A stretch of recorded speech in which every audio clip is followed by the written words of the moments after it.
पीछे मत मुड़ना, मौत तय है। मैं आपको किस्सा बताने जा रहा हूँ, वो इससे जरा हटके है। तो दोस्तों, एक रात मैं अपने गांव से मेरे मित्र अवधेश के साथ अंधेरी रात में खेत के रास्ते बस स्टैंड की तरफ जा रहा था। तो मेरे मित्र ने कहा, दोस्त थोड़ा जल्दी चलो, इस खेत से अगले 2 खेतों तक थोड़ी समस्या है। तो मैंने पूछा क्या बात है, तो उसने बार बार बात को टाल दिया। लेकिन मेरे ज्यादा दबाव डालने पर उसने पूरा किस्सा सुनाया। बहुत साल पहले अपने गांव से रात को इन्हीं खेतों से एक आदमी गुजर रहा था। रास्ते में वो पेशाब करने के लिए एक पेड़ के नीचे रुक गया। उसके बाद वो जैसे थोड़ा चला, उसे किसी बच्चे के रोने की आवाज आई।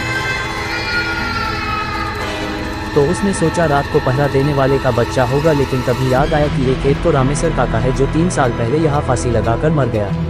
वह आदमी सहमे हुए कदमों से आगे बढ़ता रहा और उसके दिमाग में उन लोगों की बातें याद आई कि इस खेत से गुजरते वक्त रात को कभी पीछे मत मुड़ना, कोई रास्ता पूछे तो उसके आंखों और पाँव को मत देखना, कोई कितना भी बोले मत सुनना। ये सब बातें दिमाग में सोचने से उस आदमी की हालत बहुत बुरी हो गई और सोचने लगा कि उसने यहाँ आने से पहले ये सब क्यों नहीं सोचा।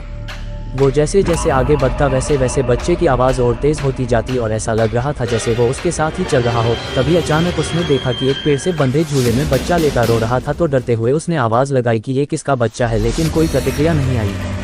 तो डर के मारे आगे बढ़ गया, लेकिन बच्चे की किलकारी सुनकर उससे रहा नहीं गया और उसने पीछे मुड़कर देख लिया। तो उसने देखा वो बच्चा झूले में उसके पीछे पड़ा था। रहम के मारे उसने उस बच्चे को गोद में उठाकर भागने लगा। थोड़ी देर बाद वो बच्चा उसे भारी लगने लगा और देखकर चौंक गया कि उसके पैर लंबे होकर जमीन को छूने वाले थे। उसने घबराकर बच्चे को गोद से गिरा दिया। जैसे ही वो बच्चा गोद से गिरा तो बच्चा बड़े आदमी की तरह जोर से हंसकर बोला, तू आज तो बच गया, अगर मेरे पैर जमीन छू लेते तो तुझे आज यहाँ कोई नहीं बचा सकता, तेरी मौत तय थी। ये कहते ही वो बच्चा गायब हो गया। वो इंसान गिरते पड़ते घर तक पहुंचा और घर पहुंचते ही बेहोश हो गया। जब उसे होश आया तो उसने गाँव वालों को ये सारी कहानी बताई।